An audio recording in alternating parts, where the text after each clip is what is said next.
네, 오늘은 역대상 29장 1절에서 9절 그리고 16절 말씀을 통해서 Who's the Next Challenger라는 제목으로 함께 말씀 나누도록 하겠습니다.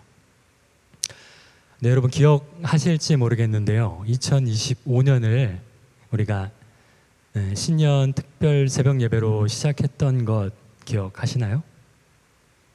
아마도 그때의 표정들이 이런 지금 표정들이었던 것 같기도 한데 며칠 연속으로 이제 새벽 예배를 드리다 보니까 피곤하고 그랬었죠. 몸은 그렇게 피곤했는데 말씀과 기도로 충만하다 보니까 우리 서로의 얼굴이 굉장히 환하게 빛나게 보였던 저는 그런 모습으로 그 새벽 예배 기간을 기억을 하고 있습니다.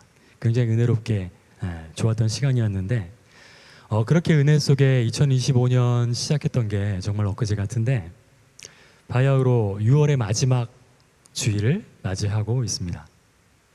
벌써 2025년 상반기가 다 맞춰졌어요. 그리고 다음 하반기를 앞두고 있는 겁니다. 시간이, 세월이 참 속히 흐름을 체감하는 것 같아요. 오늘 설교 제목이 Who's the Next Challenger잖아요. 구약 성경 역대상 마지막 장이에요. 공교롭게 역대상 오늘 29장도 마지막 장을 통해서 이스라엘의 왕 다윗이 도전하고 있는 장면을 보게 됩니다. 과연 무엇을 도전했고 어떻게 도전했고 또 누구에게 도전했는지 또 그 속에 감추인 은혜의 원리는 어떤 것이었는지를 우리가 함께 상고해보는 시간 갖도록 하겠습니다. 여러분 챌린지라고 하면 무엇이 떠오르시나요? 네, 아까 일부에서는 챌린지 영어 단어를 그대로 기억해서 도전! 이렇게 이성진 선생님이 아까 그렇게 얘기하고 가셨는데 챌린지라 그러면 이런 것들이 있었다 많이 보시거나 들으신 것들 있으시지 않나요? 네, 많이 나올 줄 알았는데 네, 많은 챌린지들이 있는데 들으면 지금 아실 거예요. 대표적으로 제가 오늘 준비한 것 중에 아이스 버킷 챌린지 떠올릴 수 있을 거예요. 루게릭 병 환우들을 위한 그런 챌린지인데 아시다시피 그 환우들을 위해서 관심을 뭔가 환기시키고 기부를 활성화하기 위해서 이제 얼음물을 뒤집어 쓰는 방식으로 이루어졌어요. 그래서 그 얼음물을 뒤집어 쓴 사람이 다음 사람들을 또 지목을 하면 그 사람이 얼음물을 뒤집어 쓰거나 아니면 ALS 협회에 $100를 기부하거나 하는 형태로 이루어졌습니다. 이게 한때는 사회적 유행처럼 사회운동처럼 그렇게 진행되기도 했었어요.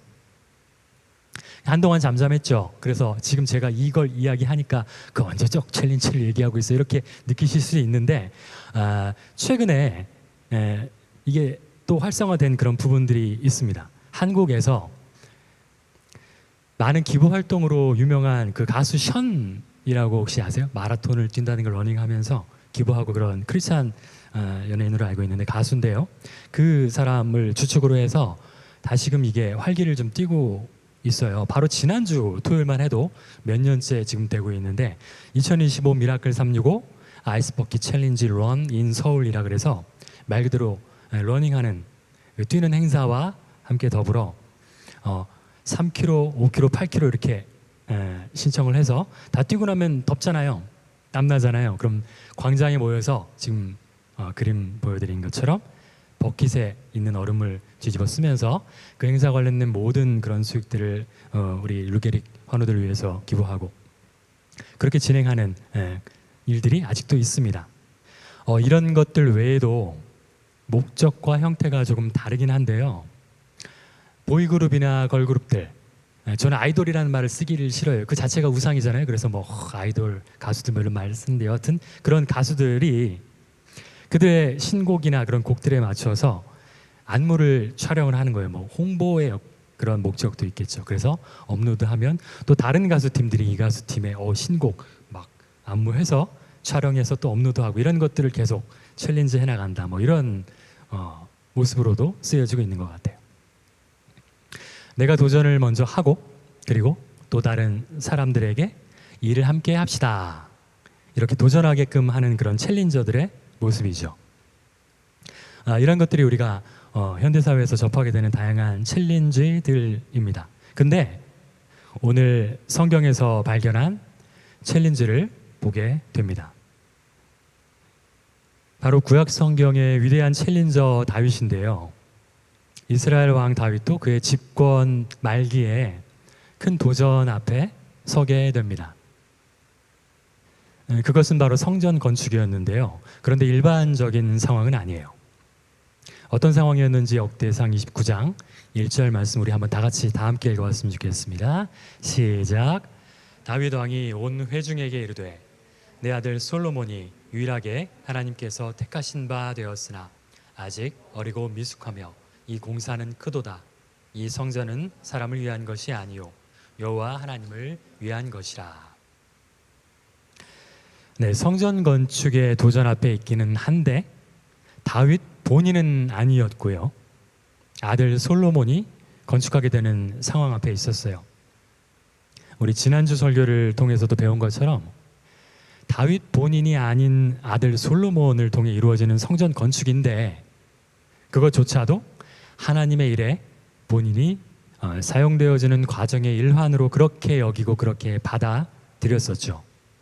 그렇게 다윗은 솔로몬이 하나님께 택하신 바 되어 성전을 건축해야 함을 이스라엘 백성들에게 전해요. 이스라엘의 왕 다윗이었잖아요. 다윗은 하나님의 명령 앞에 성전 건축 준비 챌린지에 돌입하는 겁니다. 한번 생각을 해봤으면 좋겠습니다.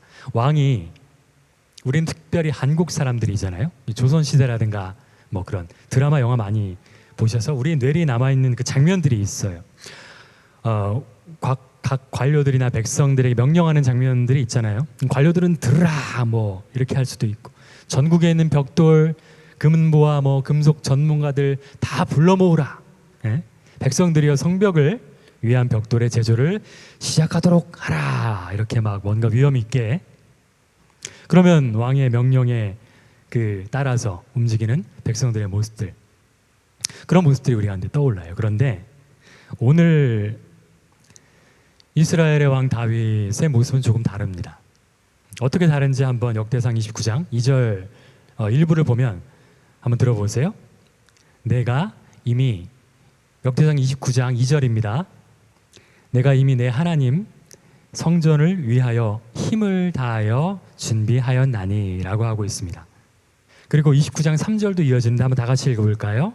29장 3절입니다. 시작.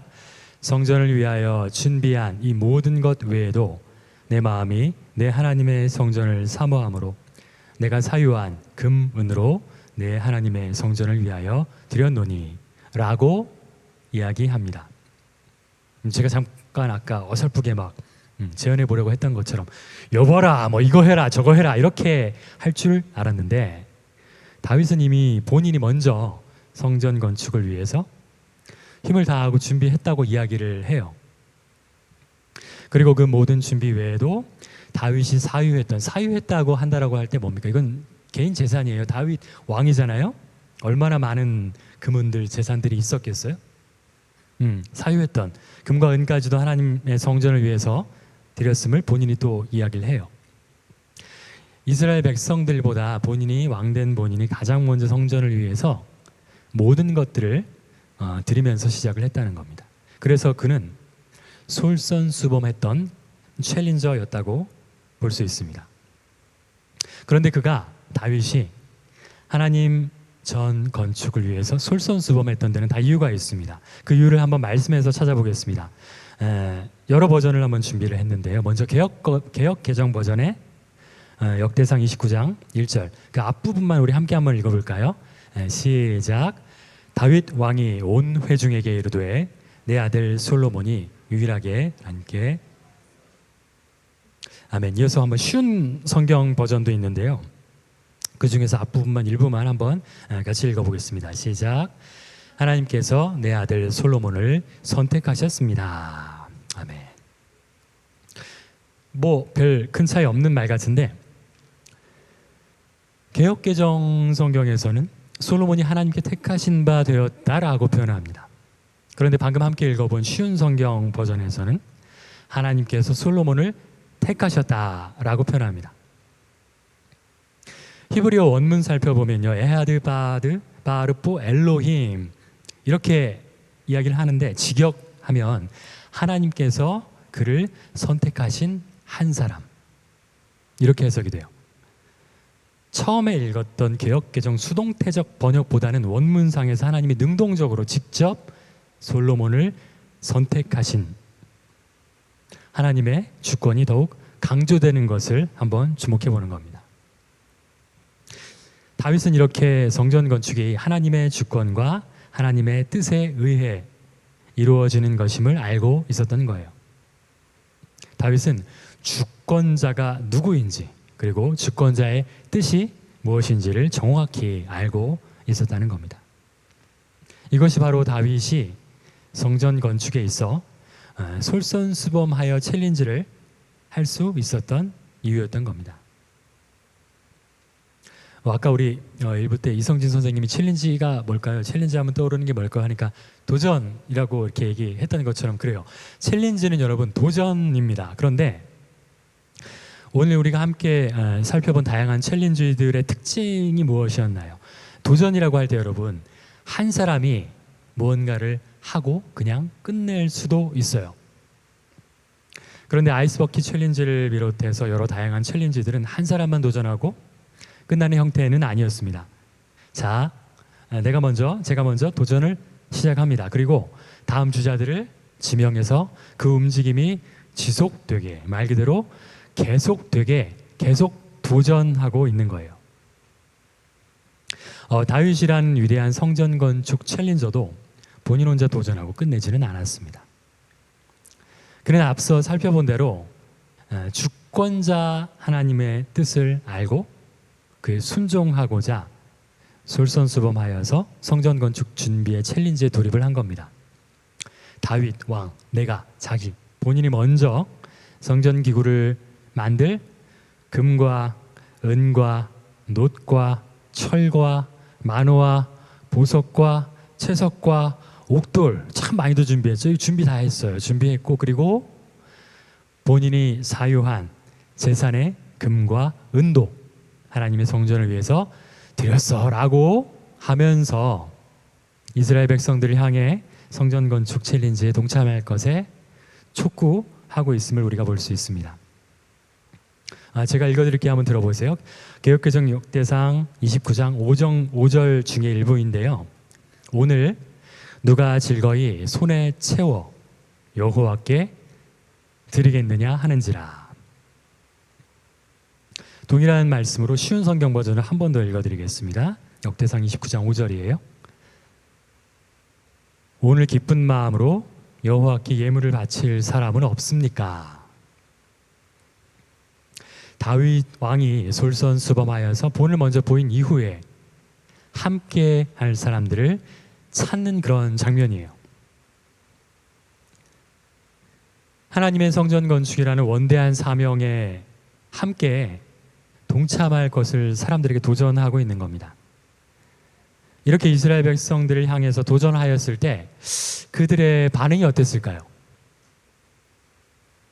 그런데 오해하지 말아 주시면 좋을 것은, 저는 그런 의도를 가지고 한 번도 준비하지 않았고 또 이 본문 말씀을 그렇게도 묵상하지 않았던 게, 오늘 그런 거에 대한 단어는 단 하나도 안 나올 것인데, 마치 이런 본문들이 교회나 어떤 곳에서 헌금하시라고 막 쓰여지는 용도로도 쓰여질 수 있잖아요. 그런 건 아니에요. 그래서 마치 이들도 막 뭘 자꾸 내라 그래? 뭘 자꾸 달라 그래? 이렇게 반응했을까요? 그것에 대한 그들의 반응이 개역개정 역대상 29장 6절에 나와 있는데요. 이걸 한번 다 같이 읽어볼까요? 역대상 29장 6절 말씀입니다. 시작. 이에 모든 가문의 지도자들과 이스라엘 모든 지파의 지도자들과 천부장과 백부장과 왕의 사무관이 다 즐거이 드리되. 계속 이어지는 말씀 중에 29장 7절 하절에도 어쩌고 저쩌고 뭐뭐뭐 드리고, 그리고 넘어가서 29장 8절 하절 말씀에도 이렇게 하다가 드렸더라. 드리되 드리고 드렸더라. 자, 그야말로 성공적인 챌린지가 아닐까 싶어요. 모든 가문의 지도자들로부터, 그리고 이스라엘 모든 지파의 지도자들, 그리고 천부장, 백부장, 그리고 하나님의 성전 짓는 것에 왕의 사무관까지도 그 챌린지에 동참했습니다. 그래서 성전 건축을 위해서 금과 은과 놋, 보석 등을 드렸다고 이야기하고 있어요. 우린 여기에서 성경이 우리에게 들려주는 은혜의 원리들을 발견하게 됩니다. 그것은 바로 자발성과 기쁨으로의 동참이었다는 거예요. 그 두 가지 의미에서 이 성전 건축의 챌린지는 무척 가치가 있는 겁니다. 이스라엘 왕 다윗이 성전 건축에 있어서 먼저 솔선수범의 모습을 우선 보였어요. 그러면서 이스라엘 백성들을 도전합니다. 그런데 그때 왕의 그런 주권과 권세로, 그럴 수 있잖아요, 충분히. 아까 조선시대 이야기도 하고 저희가 한국 사람인 것도 이야기했지만 그럴 수 있잖아요, 왕이면 충분히.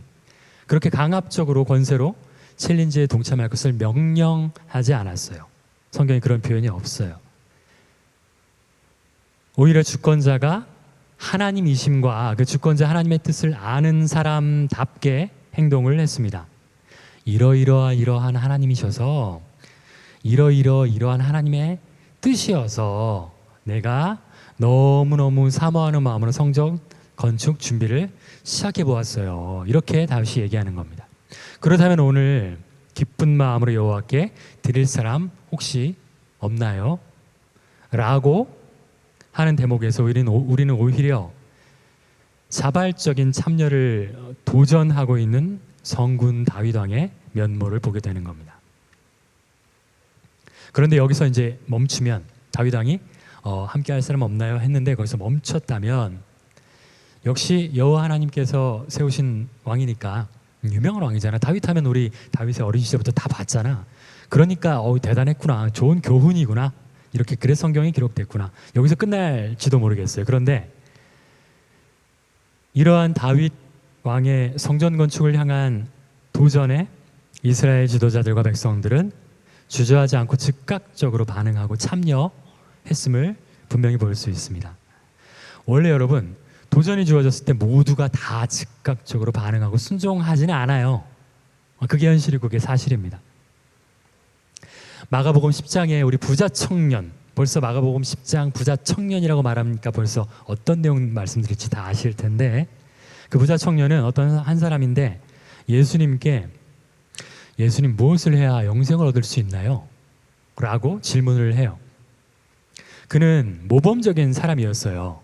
성경 말씀 거기 잘 보면 기억하시겠지만 어려서부터 이미 계명도 잘 지키면서 그렇게 살았던 사람이에요. 바른 사람이에요. 그래서 예수님이 그걸 알기 때문에 그 말 듣고 그 부자 청년에게 이야기하시죠. 마가복음 10장 21절에 나오는 말씀인데 한번 들려드릴게요. 내게 아직도 한 가지 부족한 것이 있으니 가서 내게 있는 것을 다 팔아 가난한 자들에게 주라. 그래야면 하늘에서 보화가 내게 있으리라 라고 말씀하시거든요. 이때 이 사람도 즉각적으로 반응은 해요. 그거 듣고. 그런데 순종하지는 못했습니다. 순종하지 못했습니다. 왜 그랬나요?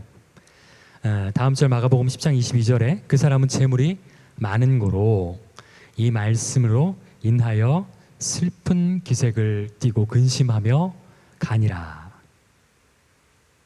부자였던 거예요. 가진 재물이 소유가 많았던 거예요. 근데 부자인 게 문제였을까요? 그렇지 않습니다. 우리는 알고 있습니다. 그의 그 부를 그의 손에서 놓아야 할 때가 있다라는 것에 대해서 예수님 말씀해 주셨어요. 그는 차마 그 부를 그 손에서 놓지 못하고 근심하고 슬픈 기색으로 예수님을 떠나갔던 겁니다. 그 부자 청년의 지금 예화를 들려드릴 때 그 부자 청년이 살았던 그때를 시대적으로 보면 신약 시대잖아요. 우리가 오늘 본문 삼고 있는 이 구약 시대의 다윗 왕이 성전 건축 도전할 때 응답하고 순종했던 이스라엘의 지도자들, 백성들, 이분들이 어떻게 보면 이 부자 청년에게 예수님 듣고 말씀 듣고 순종하지는 못했던 부자 청년에게 먼저 본을 보이고 솔선수범했던 한 예일지도 모르겠습니다. 이렇듯 다윗 왕에 도전하는 그런 부름에 응했던 이스라엘의 자발적 참여는 동일하게 오늘날에도 우리가 본받을 덕목이라는 겁니다. 이어서 발견할 수 있는 성전 건축 챌린지의 가치가 또 한 가지 있습니다. 자발적인 참여 말고 또 한 가지는 다윗이 누가 여호와께 드리겠느냐라고 할 때 응답했던 사람들의 기록이 드리되, 아까 한번 말씀을 드렸죠. 드리되 드리고 드렸더라 라고 되어 있는데 계속 이어지는 말씀의 기록이 이렇게 나와 있어요. 이건 우리 한번 다 같이 읽어볼까요? 역대상 29장 9절 말씀인데요. 한번 읽어보겠습니다. 시작. 백성들은 자원하여 드렸으므로 기뻐하였으니 곧 그들이 성심으로 여호와께 자원하여 드렸으므로 다윗 왕도 심히 기뻐하니라. 아멘. 이건데 챌린지의 또 하나의 가치, 그것은 바로 기쁨으로의 동참이라는 겁니다. 이 말씀이 참 좋다고 은혜롭다고 저는 느꼈습니다. 그래서 쉬운 성경 버전으로 한 번 더 우리가 읽어보면 좋겠다. 쉬운 성경 버전의 역대상 29장 9절도 한번 다 같이 읽어보겠습니다. 시작.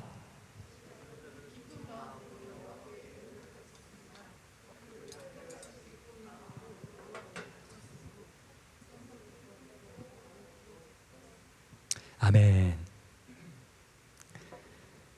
여기서 여러분 기쁜 마음으로는 원문상 문자적으로는 온전한 마음으로 라는 뜻을 가집니다. 이는 이스라엘 지도자들이 성전 건축을 위한 드림을 아까운 마음이 아닌 기꺼운 마음으로 드렸다는 그런 의미랑, 그리고 모두가 한 마음 한 뜻이 되어서 드렸다는 두 가지 의미를 동시에 지니고 있습니다. 그리고 이 온전한 마음은 역대상 28장 9절, 지난주에 우리 들었던 다윗이 솔로몬에게 하나님을 온전한 마음과 기쁜 뜻으로 섬기라고 당부하는 내용과도 이어지면서 하나님을 올바르게 섬기는 기본적인 태도를 지칭하고 있는 겁니다. 이것은 또한 기쁜 마음, 온전한 마음으로 성전 건축을 위해 드린 이스라엘 지도자들과 백성들의 모습이 하나님 앞에 올바른 것이었다는 것을 증명해주고 보여주고 있는 겁니다. 자, 그러면 이러한 성전 건축 챌린지의 자발적인 참여와 기쁨으로 드림 속에 녹아져 있는 그런 가치는 오늘 우리 지금 이 현대 교회에도 동일하게 적용됩니다. 교회 리더들이 있어요. 담임 목사님이 되실 수도 있고, 우리 요즘에 이제 도다소 모임도 하게 되고, 조금 있으면 SC 모임으로 해서 이제 목장 모임도 점점 구축해 나가고 그러고 있는데, 목장의 그런 리더가 될 수도 있고, 각 부서라든가 그런 곳에 리더들이 있을 거예요. 리더들이 솔선수범으로 시작합니다. 시작해서 교회 지체들과 함께 하나님을 향하여서 자원함으로 즐거이 드릴 수 있는 이런 모습은, 교회가 어떤 곳입니까? 예수님께서 머리 되시고 우리 모두 한 명 한 명이 각각 지체된 그런 교회 공동체가 모두가 하나님께 기뻐함으로 서로 연결되어져 가고 함께 지어져 감으로 나아가는 그런 큰 가치라고 할 수 있을 겁니다. 여러분 보세요. 올바른 정보 그리고 올바른 지식을 가르쳐 준다고 하는 곳들은 우리가 살고 있는 이 시대에 넘쳐나요. 뭐 어떤 한 분야에서 주식 같은 것도 뭐 단톡방이나 이런저런 곳에서 막 초대해가지고 여기만 아주 여러분들이 아무것도 모르는 큰 그런 정보가 있다. 그리고 지식적으로도 유튜브라든가 각종 SNS를 통해서 우리가 많은 것들을 지불하지 않고도 배우가 알 수 있는 것들이 넘쳐나요. 정보와 지식의 홍수를 넘어서서 거의 뭐 쓰나미 수준의 그런 우리가 시대를 살아가고 있습니다. 그러다 보니까 거짓도 많고 온전치 않은 것들도 많죠. 그런데 방금 말씀드린 것처럼 그런 정보와 지식들이 모두 다 참된 진리는 또 아니에요. 오직 살아계신 하나님의 그런 말씀만이 우리 가운데 참된 진리고 또한 생명이라는 것을 우리는 배워서 알고 있습니다. 그런데 여기서 우리가 알고 있는 이 정도, 하나님 말씀 좋지, 그래 선하지, 좋아, 교회 다니면 좋아, 이 정도 선상에 우리가 머무른다면 그 또한 아무런 일도 일어나지 않을 거예요. 우리가 하나님 말씀에 참된 진리를 배우고 함께 나누며 함께 지어져가는, 세워져가는 그런 교회 공동체라고 한다면 성전 건축 챌린지의 솔선수범에 반응해서 하나님을 올바로 섬기는 모습으로 자원하여 기쁨으로 헌신하여 드렸던 그 이스라엘의 모습이 바로 우리에게도 동일하게 나타나야 한다는 겁니다. 자, 그럼 오늘 말씀 한번 정리해 보도록 하겠습니다. 챌린지에는 여러분, 세상의 챌린지와 우리의 챌린지가 있다고 했어요. 앞에서 살펴본 것처럼 세상의 챌린지조차 개인과 공동체의 유익과 발전을 도모하는 그런 것들을 목표로 하고 있음을 우리가 알 수 있었어요. 하물며 하나님 나라의 백성들인 우리라면 주님의 나라와 의를 위한 헌신의 챌린지를 자원하여 기쁨으로 드릴 수 있어야 하지 않을까요? 이 땅에서의 선행, 좋은 것들, 교훈들 이런 거 소중하지만 그것만으로는 해결할 수 없는 영원한 사망, 죄의 문제를 이미 예수님께서 솔선수범하시고 헌신해 주심으로 영원한 생명으로 해결하여 주신 것은 그 어떤 것, 그 비길 수가 없는 가치라는 겁니다. 세상의 챌린지에 건전한 것들, 선한 것들, 좋은 이야기들, 교훈들이 있다면 하나님의 사람들의 챌린지에는 살리는 것, 그리고 영원으로의 초대가 있다는 겁니다.